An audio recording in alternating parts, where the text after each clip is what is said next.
you will try your best to. You will see that you pay that loan. You know how banks can be. That hypertension, even you will not want it. So you will try your best to pay it, knowing in your mind that that money is from bank, and bank can be very overbearing when it comes to paying loans. So that is it. Just take a bold step. Every business, everything in life is risk. Take a bold step. If you have a good intention, you would pull through. If not that you go and take loan and say in your mind you don't want to pay, that one is your own. Bank will come for you. So that's it. Okay, thank you. A lot of businesses are actually going through a lot of challenges at this moment of COVID-19 pandemic. Can you enlighten some of these challenges you feel that small businesses now are going through? Small businesses go through a lot of challenges before COVID-19. COVID-19 is just adding to the stress of the challenges.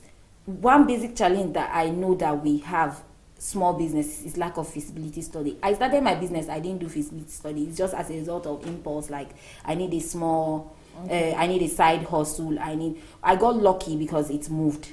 Okay. But most of us, we don't know what we are doing. We just want to follow the wagon. You will not even study your environment. You just wake up in the morning. Oh, this person is selling shoes and bags. Me to let me sell.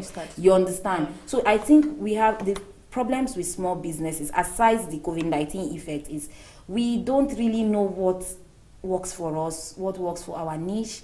We don't know. We don't even study. You will see that people are saying no market because you are not selling what they need. You are not solving any problem. Sometimes it's not about buying, selling. Sometimes it's about giving services. Sometimes when you check your environment, you see that there are 1,000,001 problems that need to be solved. So I think first challenge with small businesses is we start it as a result of impulse. We just want to do business. Maybe we have some money, lose money. Okay, let me just start without thinking. Okay, let me do something that is profitable and that will be sustainable. Okay. You know, when you start to buy shoes and bags, people will buy it first time, but they are not going to be buying shoes and bags every day. You understand? So you just have to think very deeply. Then second problem we have is power. That one is like, I don't know. It comes with the package, with the country and everything. If power problem can be solved, then I think a large percentage of small businesses will thrive, because there's no light to do anything. When you think of gen, to buy fuel, all those things, it's so hard. Then the cost of raw materials, this COVID, the cost has tripled. As in, cost of everything I'm using for my business has tripled. They didn't just double. I don't know why. Okay, they claim because of COVID, they are not importing stuffs, and okay, I'm using raw materials from Nigeria. My business is local business, but they are still talking about COVID. So the cost of raw material has increased largely. And another challenge that is faced by small businesses is patronage. Because we are small and people already know us, people just have doubts in their hearts. So you have to work extra to, convince people that don't worry, my goods are as good as those brands that you think you use constantly. I don't have a challenge with patronage because my business is local business. I sell kuli, so my business is basically local, and they just need to know that it's hygienically made.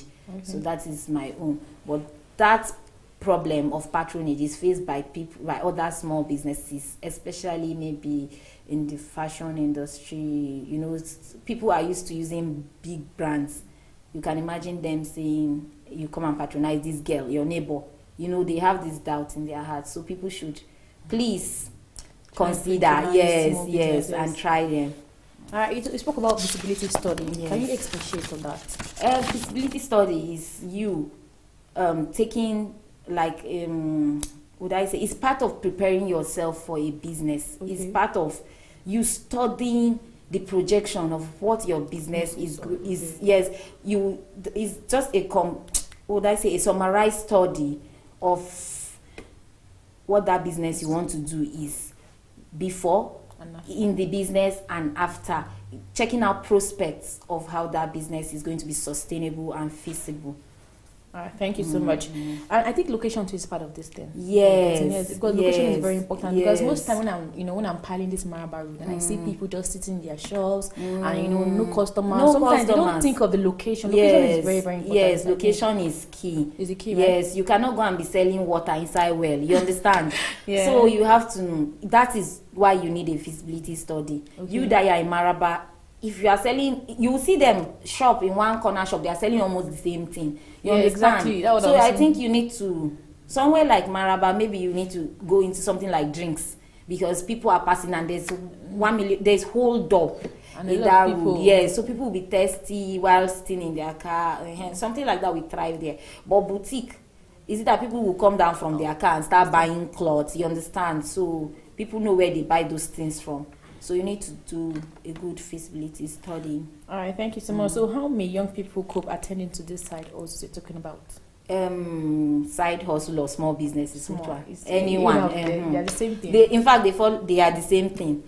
First and foremost, I'm always talking about passion. I know it's be cliche, like everybody say do what you love. But honestly, if you do what you love, you are going to cope by all means. It's not going to be a stress for you. You will not see it as, hey, I'm waking up to this, or it's a lifestyle. It's part of you if you do what you love. So I think you should check for what you are passionate about, even if you're not passionate about it from the beginning. If you start and it's working for you, I think you should grow the passion for it. You should stay focused, because there's a lot of distraction. There are a lot of naysayers. People will just tell you things like, talk you down, and so you need to stay very determined and focused. There are a lot of distractions. Sometimes you just want to give up, like, I'm not doing this thing again. But I think you should take and have patience, because it's not easy, especially for small business. You cannot wake up and start today. As you said, sometimes it takes 5 years before you find your balance. I started my business 2 years ago. I'm still learning. I wake up in the morning. Yes. So you have to be patient. It's not about you starting and seeing the profit now. It's about you building. It takes time, but it's worth it, especially when you are doing something you love. I also want to advise youth to solve a problem. Your business should be about solving it. If your business is solving a problem, people will always have that problem and come back to you. You understand? But if you are not solving any problem, we don't need you. Nobody needs you. So solving a problem is also an important key. Okay. Maybe you are solving a problem of hunger, you are solving just solve a problem, and you see that there will be patronage and it's sustainable. Yeah, you spoke about patience. I think patience is one very important key, because a lot of people are not always patient. When they say that the business is crashing, probably they give up at that time. It's not easy, but that is why you need something you love. Because if you love it, it's easy for you to just dust it. Sometimes you need to chill. Sometimes you need a break. It's important. Like, if you see that things are just complicated, they are not working, maybe you are doing the wrong thing, maybe you are doing, so sometimes you need to take a break, you need to reevaluate, you need to chill. You need to, take the back seat and look, what am I doing that is wrong? Because if you don't take a break, you're going to get overwhelmed. And that is when you just get to that point and be like, I'm not doing this again. All right. Thank you so much. Okay, before we go on the break, I wanted to ask that, how do you think this government, so far so good, how do you think the government has improved or helped these small businesses now in Nigeria? These governments. Okay, they have tried, but they need to try harder. Okay. The truth is, the processes of getting certified and legit is very difficult. Last year, they did something that I would applaud them for. They tried small. The CAC registration for businesses, they give a discount, and they even extended. They gave 6 months. I think they extended by 3 months. Okay, after registering the business, now paying tax. People did not want to register, because I'm a hustler, so I was helping people register their small business, so that when you register a business, you sound very reasonable and serious. But they were like, if I register my business, I'll start to pay tax. I told them, yes, you pay tax.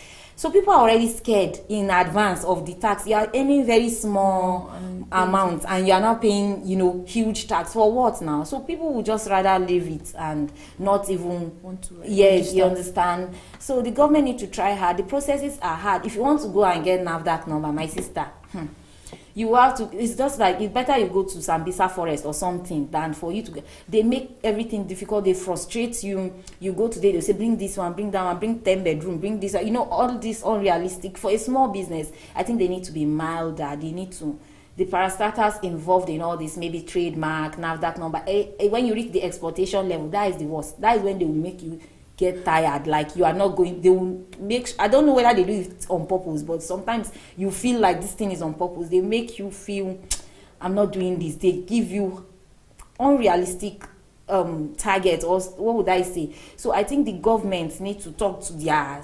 parastatals, their people, to ease the processes of this getting your business legit and all that. Another problem we have is incentives, capital grants. The government should do more on that, give long term, because getting a government loan in Nigeria is you just go for the commercial bank loan because it's political. Everything, they should try and be fair. Okay. And just look into your business and see that, okay, this thing has prospects. So I think the government should try and make things better. Yes, ease things, make things less political. They should also involve small businesses in forums, exhibitions, so that these small businesses can get to showcase, their selves. Yes. Then the Ministry of Education too can get involved by starting at a young, catch them young. Let it start from, I didn't know of business until when I was faced with the reality of life. But when you're starting from small, like primary school, start to let them know that it's not all about the white collar job. You can harness your skills, you can start something. When you finish school, it's not about waiting for government. You can start something. It's going to help a long way. Okay, we shouldn't even wait for government too. Parents too. I think parents have a huge role to play. They have, because where I'm from, the part of country I'm from, they just believe in civil service. You are finishing school, NYC. After NYC, get a job. It's not like that. Do you think jobs are on tree? The parents, they don't even appreciate. I know of somebody, her suitor is an entrepreneur. Okay. Do you know that the mother-in-law was like, he's not working in government. It's not. No, you don't have to work in government. You don't have to, our parents have this mentality and they need to change the real not knowing that business is thriving. Yes. To me, if you're working with government, you're not a rich person. No. Yeah. I'm telling you. So I think the orientation needs to change for parents to encourage their kids to go into business, to harness their skills, to use their talents. There are a lot of things we could do instead of waiting and pressing on the white collar job. So parents too have a good role to play, a very huge role. Having a job is not a bad one, actually. It's having a small business, it's not everybody that can do business. Having another stream of income is actually very important. Yes. All right, let's take a quick break, and after the break we'll continue, so stay tuned.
Thanks for staying with us, and if you're just joining us, it's TV and Business Daily, and we're discussing on Nigerian youth and small businesses. My guest is an entrepreneur and also a public analyst, Ms. Rukaya Muhammad.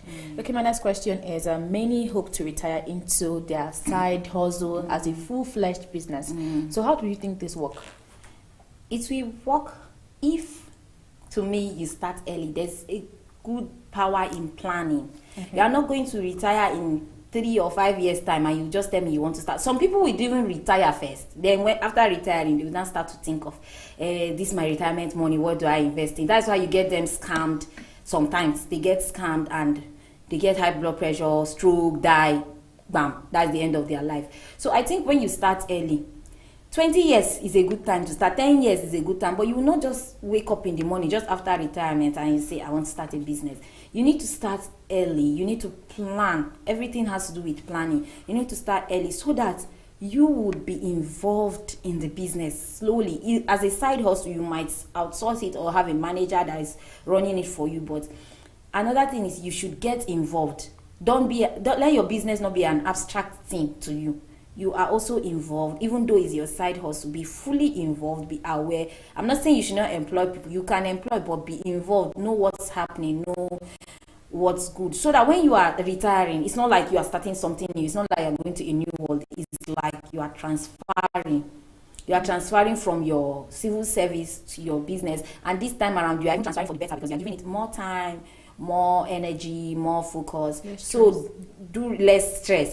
So you are not juggling between your office and your business. So during the time of you working and having a side hustle, invest in your business very well. Grow it. Start early so that if in case the business is not good for you, in case that starting early makes you to test the waters. You know what works for you. So if you start, let's say 10 years before your retirement and you had a wrong business, you have time to correct it. You have time to change your mind. You have time to start something else.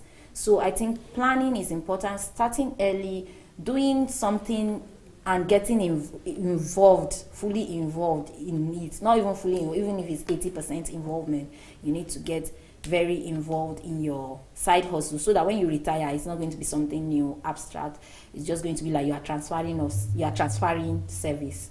You talked about planning. There's a saying that says, if you fail to plan, you plan to fail. And I believe that saying, honestly. Yeah. Okay. Before we go say our final thoughts, what do you think is the alternative way for these small businesses? Alternative way? How? I don't understand. Like, what do you think for small businesses, alternative way out, instead of them just staying and feeling that COVID-19 has affected their business, what do you think is the alternative way out? They have to reevaluate. They have to still continue. They can start something again on the side. Multiple streams of income is not bad. They can look into, sometimes you can use your skill. It's not also about buying, selling. Sometimes we have skills we can use. You don't even know. Freelance writing is paying off, blogging. If your side business is not paying, look within again. You will see something that is paying. COVID-19 will not come and stop our life. We have to, cope with it, live with it. We have to adjust. Maybe if you don't have any skills or anything to harness, because I don't have any skills just to do my business. So what I did when I saw my business going down is I adjusted a lot. I reevaluated. I tried so hard to see that. I pushed. I think you just need to work extra, because talking of alternative, there's no alternative. There is alternative, but you have to work extra hard to search within. If it means you starting something new, it's good if you can get, and if it will work for you. If it means you adjusting and checking and checking what you have, other products, checking your competitors. Yes, you could. Yes. So finally, now, what's your final thought for employed people, for unemployed people, then for the youths in general? For employed people, I want to let you know that multiple streams of income is important. Because you are employed, you shouldn't sit down and say, I have a job. It's important. You are not going to, if you have only one source of income, anything can happen. Okay, see people that work in private, they had to, sack some people because of COVID-19. Yeah. If you had a side hustle, it's going to affect you, but you won't feel that heat. You won't feel that pressure. So I think because you are employed doesn't mean you should go and be relaxed and say, I have a job. Even if you are working with government, government is somewhat guaranteed, but you should try. I know that, don't pressurize yourself. Just try, relax, check what works for you. If possible, invest in someone else's business if you know you can't run the business yourself. So, and for the unemployed, I'm happy that the youth have come to the realization that they cannot wait for government. So we look within. You're going to find something. You're going to solve a problem. There's always something. Don't wait. I don't like it when I see people say, I don't have a job. You don't have a job. You are not doing anything. There is something you could do. There are skills within you. If you don't have that skills, or you've not discovered that skills, there are businesses there. You could search and you'll find it. So, and for the youths, I want to let us know that we should not underestimate any form of business. Don't look down on any business and say, youth, sometimes you see them, what's your plan? They'll say, hey, I need like 10 million, I need 20 million, I want to start. It's a good thing to think big, but they don't want to start small. So I think Rome was not built in a day. Yeah. So you should think big, but start small. Let me give you an example. I was so overwhelmed. I went on Instagram. I saw one lady. She sells peeled beans. Really? You know, when you want to make money, you peel the beans. That's what she does for a business. And it's business, and it's giving her money. Because someone like me, I'm her big customer, because I cannot come and be. Anytime I want to eat more or akara, when I think of peeling beans, I'll give up. But you see, she has solved the problem, and we will always need her. And you keep that beans, and I think when you want to use it, you freeze it. When you want to use it, boil it, and it's smooth and it's very okay. So don't underestimate anything. Take baby steps. Just start from somewhere. If you are doing something good, somebody will recognize you and somebody will assist you. So that is my own. And again, I want to tell them, the business realm is wild, is wide. There is agriculture is a whole new world of its own. You can check in agriculture, e-farming, renewable energy, waste management, even in entertainment. It's also it's also an industry that needs to be explored. Entertainment doesn't mean you need to even have talent. You could be the behind the camera, behind the scene people. So there are a lot of, in agriculture itself is enough. Horticulture, apiculture, livestock farming, these things don't even need big capital. So don't just sit down and say, I've sent my CV, I've applied. I don't like it. It's not fair. It's not nice to you. Are you not tired of collecting money from people or people seeing you as reluctant? So I think you should check within, search within, start something. There's always something for someone.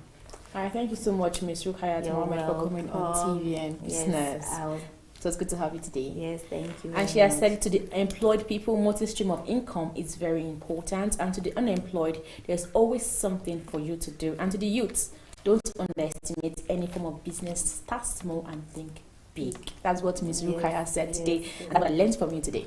Thank you very much. Yeah, and that's the much you have for you today on TV and Business Daily. I am Chiwendi Osisiego, and don't forget that you can follow us on all our social media platforms, on Facebook, on YouTube, and of course on Twitter at Television Nigerian. Do have a wonderful day. Bye for now.